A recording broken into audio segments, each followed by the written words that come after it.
เอาเสียงตัวยอเสียงหวานเสียงไปเอาพา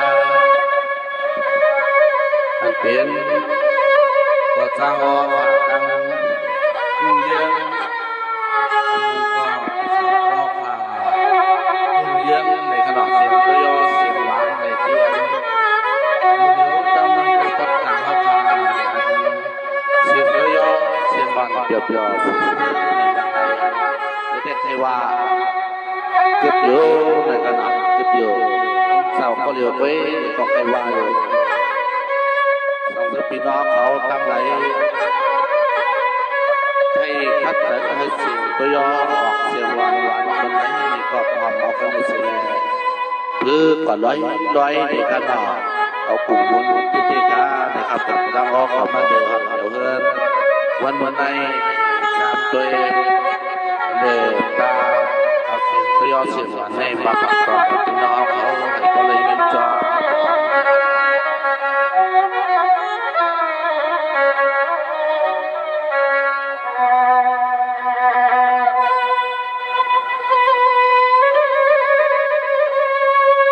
สวามาพี่น้องห้องความพักผ่อนอ่อนเศร้ามองตาเสียงหูเจียงตากำพายปลีเอาข้อความเรียงกาวันย้อนนายน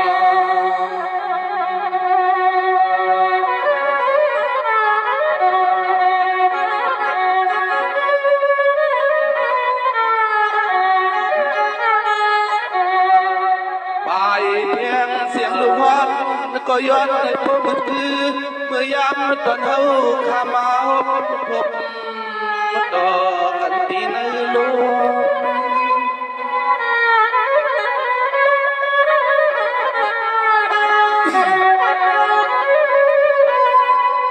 นั่งพอที่ไรเป็นที่มันที่ยอดนี่ยอดสุดยอดแน่เขาทำห้องความมาเยอสิเลงินโซ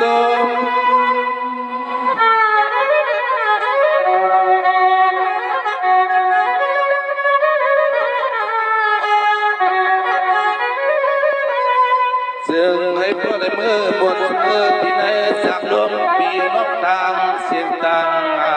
บัวอันในเศร้าอยู่จำเลยโลกไอ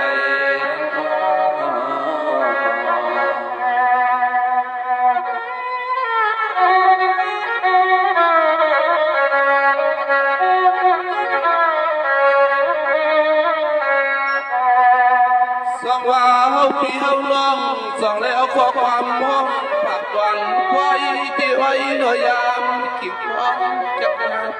กิ่งกันใน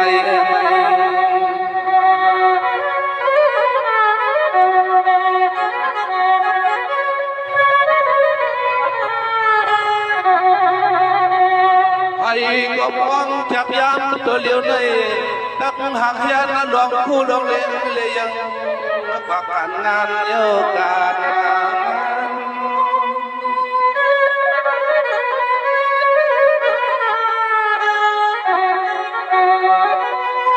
สว่าเขาก็อยู่ที่ด้านในเอาความหวังมาไว้ปันปีปันน้องตาเสียงเขาเศร้าซึ่งพอได้ยินข้อความมันเปียกยายึดเขานา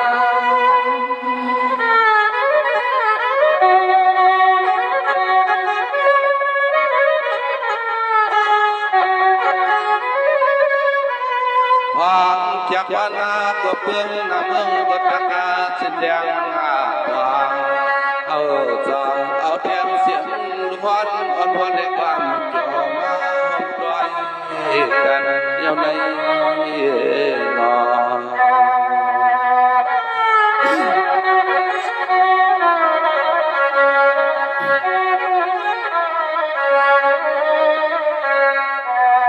สวัสดีเฮาขาน้องได้ยินความเสียงวันตัวยอโดยดูมังซื้อก่อนกันบ่ว่าเป็นก็ไรนึงจนตะไคร้หูจักไม่อยู่ตาเสียเขาก็จำได้เอาเพียงตั้งจักลมทำเอาเย้าเสียเสียเลยปันไม่พบมาอันสวรรค์จะให้ชูจักลม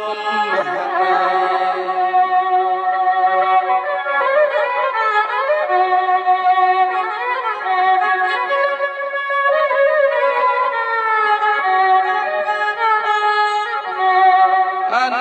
องดังเสียงตะเคียนนาตาก็เป็นสวรรค์ก็ย้อนเข้ามากูก็กูคนเมื่อวันนี้ยายบ่มสวรรค์อันพอสั่งโอ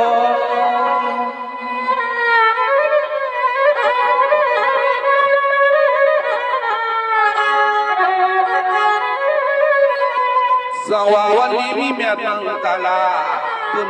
ตาเขาขับเยี่ยมน้องส่งเลยเอาเพียงเชียงลูกวันและสิ้นข้อความยกอ่านเข้าควรหาล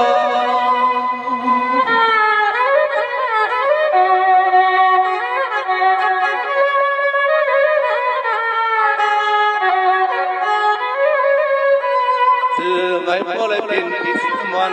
ในกดเจอตุนคอหุ่นโลดหน้าปานใดน้องยิ่งนกใจตุกไปเอาสวายผ่านข้อความมันจะตึงย้อนย้อนตั้งไว้ย้อนนั้น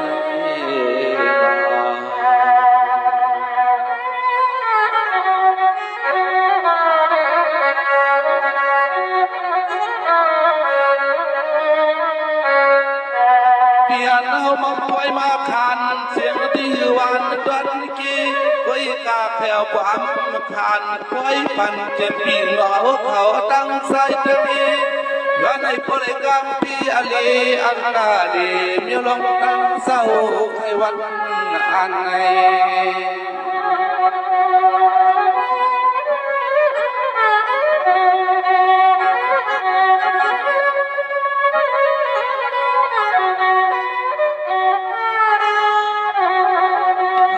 ก็ต้องแล้วเพียงเสียงขอขัดดันไว้ที่อ้อยน้องน้องเมื่อยามลุกวัน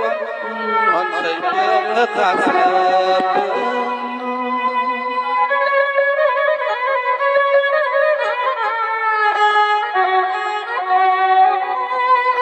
เสือนเมียนน้องเลยความอ่อนตัวเอาห้องสิเลตาลาลูกอ่อนบนสิ่งไหนสิ่งไหนพอได้อยู่บนอยู่สากันนะผู้เมืองอำนาจ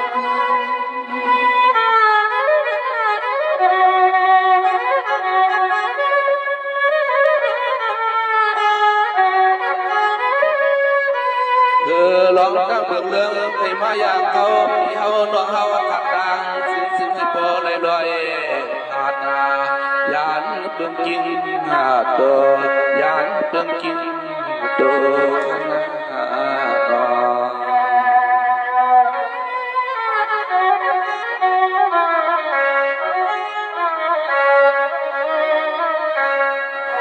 เสียมันปวดเท้าไม่บานเจ็บอ่อนเจ็บใหญ่ไม่เก่าเท่าหนุ่มกูก็กูก้อนกูที่กูดังลองเมียวเศร้าคุณหัวใครตั้งเดือดดังไม่อยากให้พบมันโต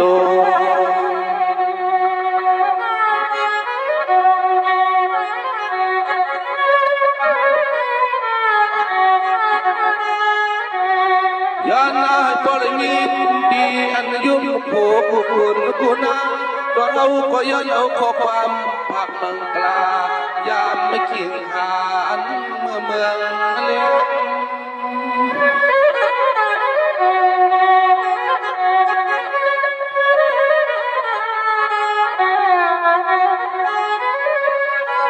สว่าเสือกินสั่งไปอ่องกินสั่งก็ไปเมื่อนำเสือวนของกูเมื่อไหร่ก็ย้อนมาให้พอเลยแคมไม่ขากินสั่งฝ่าวันยังจึงให้พอเลยเจียวเลยมีอันสิเลมีเฮีย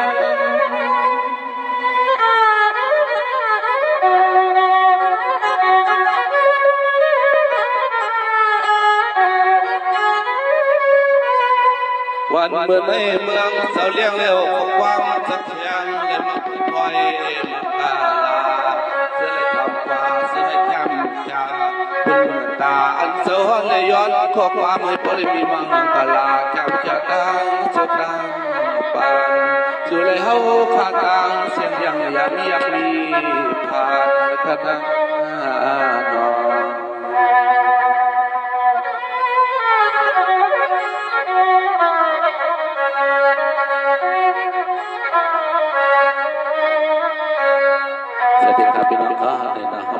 สุดเจ็บกระบาดในเมืองใส่เลือดบางในปีนี้ในก็แบบ กับมาขนาดสังเกยอมาขนาดสังในพี่น้องเอาอะไรรู้อะไรหันในขนาด